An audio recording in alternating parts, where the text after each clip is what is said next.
बात करते हैं एशिया कॉन्टिनेंट की। एशिया कॉन्टिनेंट क्षेत्रफल के हिसाब से भी और जनसंख्या के हिसाब से भी पूरे विश्व का सबसे बड़ा कॉन्टिनेंट है।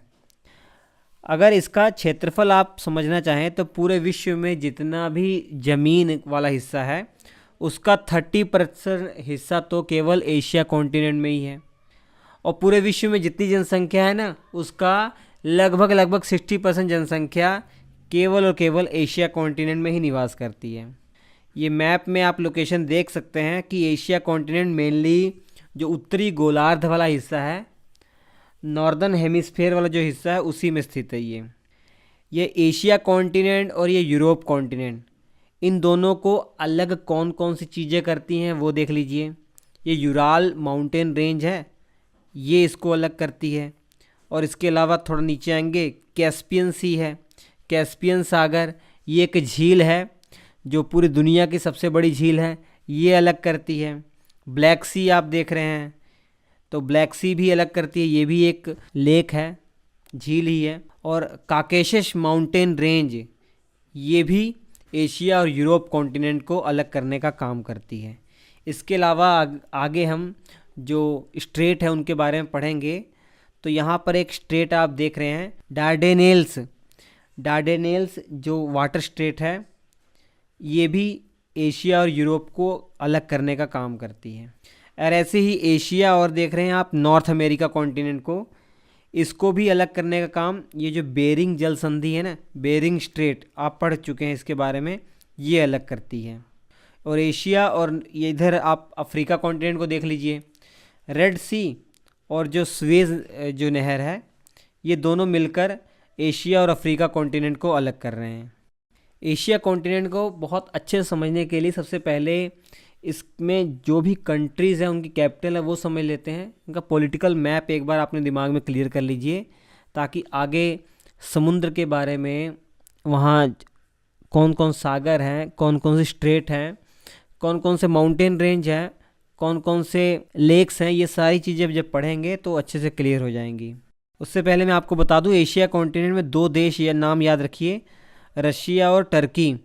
ये दो देश ऐसे हैं कि एशिया का भी पार्ट है और यूरोप में भी इसका कुछ हिस्सा है। और दुनिया की सबसे ज़्यादा जनसंख्या वाला जो देश है, चाइना और भारत, ये एशिया कॉन्टिनेंट में ही पड़ते हैं। और इसके अलावा दुनिया की सबसे ज़्यादा जनसंख्या घनत्व वाला, पॉपुलेशन डेंसिटी वाला जो देश है वो सिंगापुर है, वो भी एशिया कॉन्टिनेंट में ही पड़ता है। पृथ्वी का हाईएस्ट पीक जो है माउंट एवरेस्ट, ये भी एशिया कॉन्टिनेंट में ही पड़ता है, आप जानते ही हैं। और लोएस्ट पॉइंट जो डेड सी है, वो भी एशिया कॉन्टिनेंट का ही हिस्सा है। आगे पढ़ेंगे, इजराइल और जॉर्डन के बीच में है ये। प्यारे बच्चों, इंडियन ज्योग्राफी का क्लास 6 से क्लास 12 जो एनसीईआरटी समरी कोर्स है वो श्री अड्डा एप्लीकेशन पर लॉन्च हो चुका है। वीडियो के डिस्क्रिप्शन में श्री अड्डा एप्लीकेशन का लिंक है, एप्लीकेशन को इंस्टॉल कीजिए, इस कोर्स को ज्वाइन कीजिए। बेहतरीन कोर्स है ये, जो आपके सारे बेसिक क्लियर कर देगा। ये सभी क्लासें पूरी एनिमेशन की सहायता से होंगी, तो सब कुछ आप बारीकी से समझ सकते हैं, और वो भी बहुत कम। एशिया में सबसे पहले जो सेंट्रल एशिया वाला पार्ट है ना, उसको देखते हैं। इस सेंट्रल एशिया में 5 कंट्रीज़ हैं जो आपको याद रखनी है, और ये पाँचों की पाँचों लैंडलॉक कंट्रीज़ हैं। कौन कौन सी है? कजाकिस्तान देख रहे हैं आप, किर्गिस्तान देख रहे हैं, तुर्कमेनिस्तान देख रहे हैं, ताजिकिस्तान देख रहे हैं, उज्बेकिस्तान देख रहे हैं। बात करते हैं कजाकिस्तान की। पूरे विश्व में जितने भी देश हैं, जितने भी लैंडलॉक देश हैं, उनमें सबसे बड़ा लैंडलॉक देश यही है, कजाकिस्तान। तो विश्व का सबसे बड़ा लैंडलॉक कंट्री कौन सी है? कजाकिस्तान है। कैपिटल इसकी अस्ताना है। नूर सुल्तान भी इस कैपिटल को कहा गया है। पहले नूर सुल्तान भी कहा जाता था, हालांकि 2008 में जो कजाकिस्तान की संसद है ना, उन्होंने वहाँ के एक राष्ट्रपति थे, उन्हीं के नाम पर नूर सुल्तान कैपिटल का नाम रखा था, लेकिन बाद में अब इसे अस्ताना कहा जाता है। और कजाकिस्तान अभी करंट में न्यूज़ में भी रहा है। जो अजरबैजान एयरलाइंस की जो हवाई जहाज़ थी, वो क्रैश कजाकिस्तान में ही हुई थी। बात करते हैं, बगल में एक कंट्री है किर्गिस्तान, बिश्केक इसकी कैपिटल है। अब यहाँ इंपॉर्टेंट चीज़ ये है ना, किर्गिस्तान और तजाकिस्तान के बीच में जो बॉर्डर आप देख रहे हैं ना, लगभग 970 किलोमीटर का ये बॉर्डर है। तो ये हमेशा यहाँ विवाद बना रहता है। और इम्पोर्टेंट चीज़ ये है ना, अभी 4 दिसंबर 2024 को एक एग्रीमेंट इन दोनों के बीच में साइन हुआ है और इन दोनों के बीच में जो बॉर्डर विवाद रह रहा था वो लगभग अब समाप्त हो गया है। इसके बाद देख लें, बगल में कंट्री है तुर्कमेनिस्तान है, अशगाबाद जो इसकी कैपिटल है।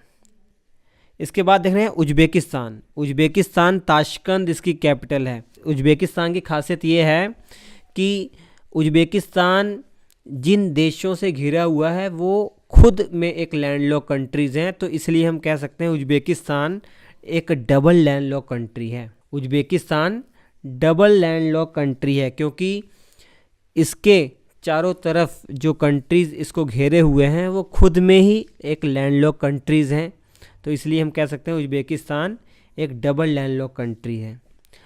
लैंडलॉक कंट्री आप समझ पा रहे हैं ना, कि मतलब जिस देश से डायरेक्ट आप समुद्र तक ना पहुंच सकें या समुद्र की सीमा जिस देश से ना लगती हो वो लैंडलॉक कंट्री कहलाती है। तो ये जो मैं सेंट्रल एशिया की जो कंट्रीज़ पढ़ा रहा हूँ आपको, ये सभी की सभी लैंडलॉक कंट्री हैं और उज्बेकिस्तान उसमें डबल लैंडलॉक कंट्रीज़ कहलाती है। ठीक है, और ताशकंद इसकी कैपिटल है।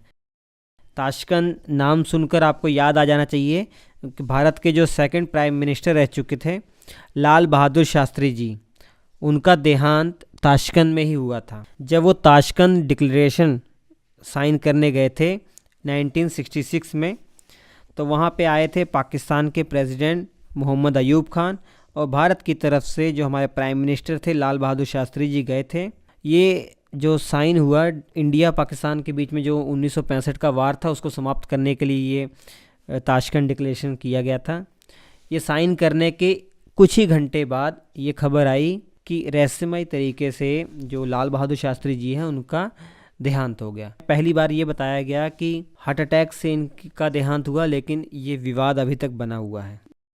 मैं तब की बात बता रहा हूँ जब ये उज्बेकिस्तान सोवियत संघ का भाग हुआ करता था, यूएसएसआर का भाग हुआ करता था, इंडिपेंडेंट नहीं था तब। इसके बाद बात करते हैं तजाकिस्तान की, दुशानबे जिसकी कैपिटल है।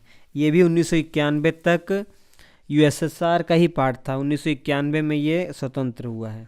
तो ये 5 कंट्रीज़ जो सेंट्रल एशिया की अपने दिमाग में रखिए, और किसकी सीमा किस देश के साथ लगती है मैप में आपको बहुत अच्छे से समझ में आ रहा होगा, ये अपने दिमाग में ज़रूर रखिएगा। इसके बाद एशिया का जो पॉलिटिकल मैप उनको नेक्स्ट क्लास में पढ़ते हैं। Thank you. Complete world geography का कोर्स अगर आप सीक्वेंस से देखना चाह रहे हैं तो अभी डाउनलोड कीजिए श्री अड्डा एप्लीकेशन, वहाँ पर ये कोर्स अवेलेबल है। अभी मात्र प्राइस 179 में ये वर्ल्ड ज्योग्राफी का कोर्स आपको मिल जाएगा विद 3D एनिमेशन।